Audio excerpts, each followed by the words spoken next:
The actions of Tiglath Pileser I. Tiglath Pileser, or Tukulti-pal-e-sana, his full Assyrian title, the name meaning, "My trust is in the god Ashur," or "Those who went into exile now realize they will be in eternal bondage."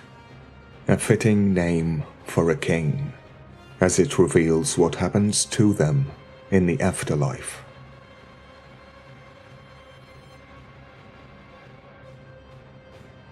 It is similar to the term being blotted out of the book of life. The more fitting term would be deleted, void, in the abyss, those cast out, exiled.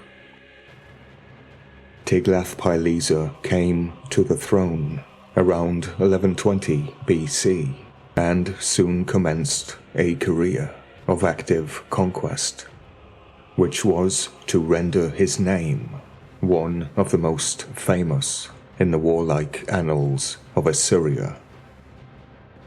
Campaigns in the upper Euphrates against alien immigrants who had settled there, followed by the conquest of the Hittites of Subati in Assyrian territory, pressing northward toward Lake Van in the Kurdish country.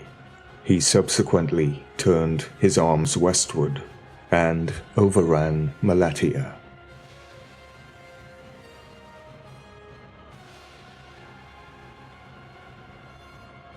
Cappadocia and the Aramaeans of northern Syria were next to feel the force of his arms, and he penetrated, on this occasion, even to the resources of the Tigris.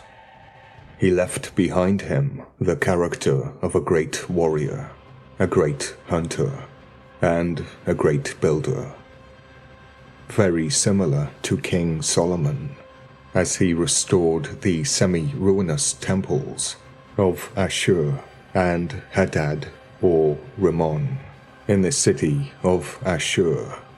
This means the Anunnaki Temples were destroyed and rebuilt by Tiglath-Pileser. King Solomon comes along 200 years later, and it is noted that he created an Inanna, a sanctuary, for the god Shamash, the son of Sin, Zu, wisdom, and transferred the altar of Dod, Dumuzi, to Jerusalem, and created a temple designed by demons.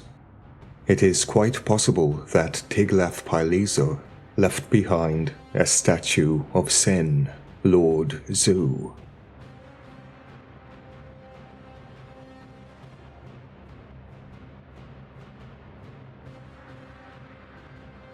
The purpose of the Kaduru magical stone was to inspire worship, an Assyrian demon as the god of wisdom, and to the Assyrian mind it would be madness. Their trust would be in the god Ashur, and those who went into exile now realize they will be in eternal bondage.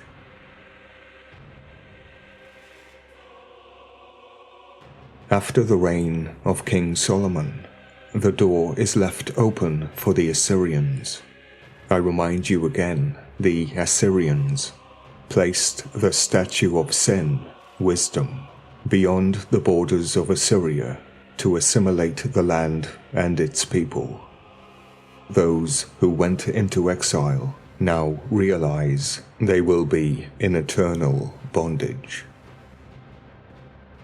After King Solomon, it is not until the reign of Ashur-nazir-pal in 883 BC that we are once more enabled to take up the thread of Assyrian history with any degree of certainty.